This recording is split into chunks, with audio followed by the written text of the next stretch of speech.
Hi, welcome to Everyone's Your Mate in the Smokers, where I interview cool bands in cool smoking areas. Today we're at the Sebright Arms and I'm here with Maudlin.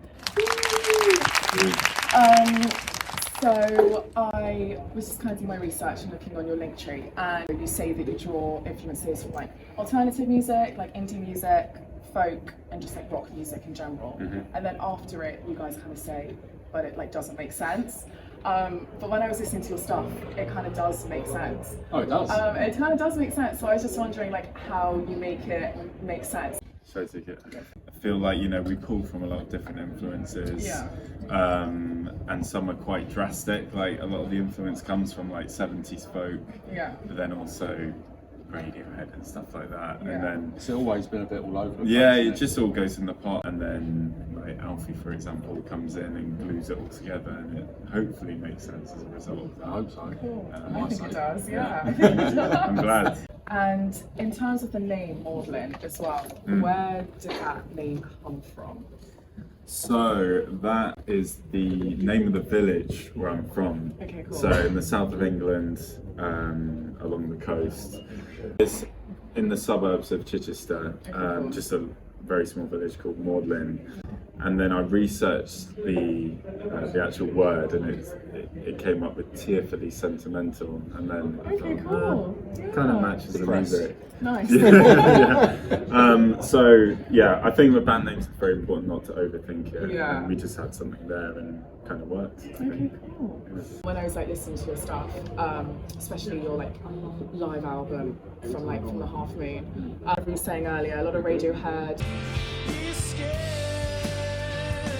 quite like jangly guitars in there as well. I mean, I kind of noticed like sonic youth in terms of the jam session. Yeah. Quite like atmospheric songs as well. Carry me over the line. You said that you draw from a lot of influences. Who are your kind of like specific influences, especially first of all the ones that like kind of differentiate you guys? For me, it's mid-60s, early 70s stuff. So The Who, Yeah. The Kinks, big Beatles fan as well. Loads of old blues artists, Howlin' Wolf, Muddy Waters, George Formby is another one. Nice. Yeah. Arctic Monkeys fan. Yeah. Supergrass. I think the reason why we work so well Yeah. is because it's so vast, Yeah. our influences that we have. But we just click Nice. Okay. and it just works. Works, So yeah. that's for me. Yeah. And then Yeah, I think that's true. I mean, 60s is like synonymous with like jangly guitars. Yeah. Like it's kind of, well, sort of like the Birds and stuff like yeah, that. I think lead as you guitar. said, the Birds, there's like 3 or 4 pigeons that all running like freaking right Oh out. my god, they're over there if you want to get them over. And then Yeah. and then mine, yeah, like I said earlier, is 70s folk, Cool. like raw songwriting, Yeah. no hiding, and then yeah, Jeff Buckley, Radiohead. I was brought up on Rush, Okay, cool. Yeah. so a bit prog rock in there. Nice. Which I was really surprised when you Yeah. told me Yeah, that. I wouldn't have got first. Rush. Yeah. Yeah. Nice. So yeah, that's and Big Thief actually as well. Yeah. I absolutely love Big Thief. Do you have specific artists musically and then in terms of songwriting that you draw from, or is it just all, does it all kind of like go as one? Good question. I think definitely from like the folk writers and songwriters like Adrian Lenker from Big Thief. Like I definitely, if I need some inspiration on like a song structure or something, Yeah. I'll go to those sorts of people. Even newer bands like Black Country New Road Yeah, as well. yeah. Like sometimes getting a guitar tone, I'll look to bands like that to sort of get inspiration for the sound. So the way that we work, Yeah. I'll explain this. Okay, nice. Ewan you've is done the a question I main, didn't have. Yeah. the main songwriter, Okay, and then cool. I'll come in. I remember when I first met him, we worked together. Yeah. I knew that he wrote some stuff. I was saying to him, just get out there and play. So Yeah. It's really cool. Yeah. And I like snuck my way in and basically said, oh, I can help you finish the songs. Yeah.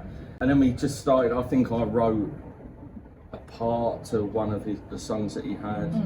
and it just really worked. Oh, that's what I was going to say. For me, I've always thought that, yeah, you're definitely more serious when it comes to lyrics. The Beatles and stuff. Nice. I've got so many lyrics that are silly. I absolutely love it. Yeah. Where I can't picture you writing a song that's just daft Silly. and doesn't make sense. No. Yeah. But you listen to Ewan's lyrics and you're like, you really take them in. Yeah. And I've never done that with any of my favourite bands. Yeah. Okay. So I just go off of just feeling at the time. And if I remember it an hour later, I know that that's right and I'm going to use it. I feel like I once read an interview somewhere where Paul McCartney was like, okay, if I think of something and then I won't write it down, but then if I remember it the next day, then it's like a good idea. Yeah. Okay, good, I was right. Yeah. 100%. Okay, so just a couple more questions. So obviously live music is like, especially now, I think, such a big part of like keeping the industry alive.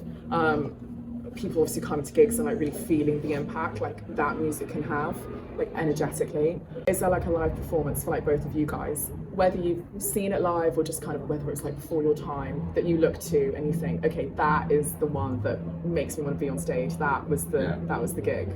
I've got several. Go for it. Yeah. Mine's all the Who. Okay, nice. Live at Leeds and live at the Isle of Wight. Yeah. I want to play as soon as I hear the first 10 seconds. Yeah. That's it, pure and simple for me. Okay, cool. Yeah, that's definitely that. Probably Jeff Buckley live in Chicago. Oh, that's a good one. Yeah, just unbelievable, godly stuff. Yeah.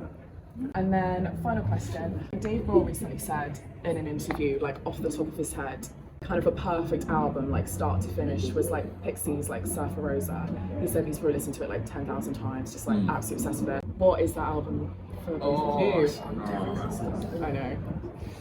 Grace is a tough one Yeah. to beat. So Jeff again. We also keep coming back to 5 Leaves Left by Nick Drake. Okay, That's cool. just an amazing folk album with strings as well, and Favourite Worst Nightmare. that's classic. Yeah. That's pretty good. I mean, that's really hard to beat. Yeah. There's Oh, There's so many. It's yeah. such a tough question. I'm surprised he was able to come up with an answer like so quickly.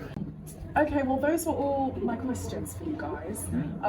Thanks for taking the time. Thank you. I Thank you look for having forward us. to seeing your set later. So that was Maudlin, and yeah, you were watching Everyone's Your Mate in the Smokers. Back to you in the studio.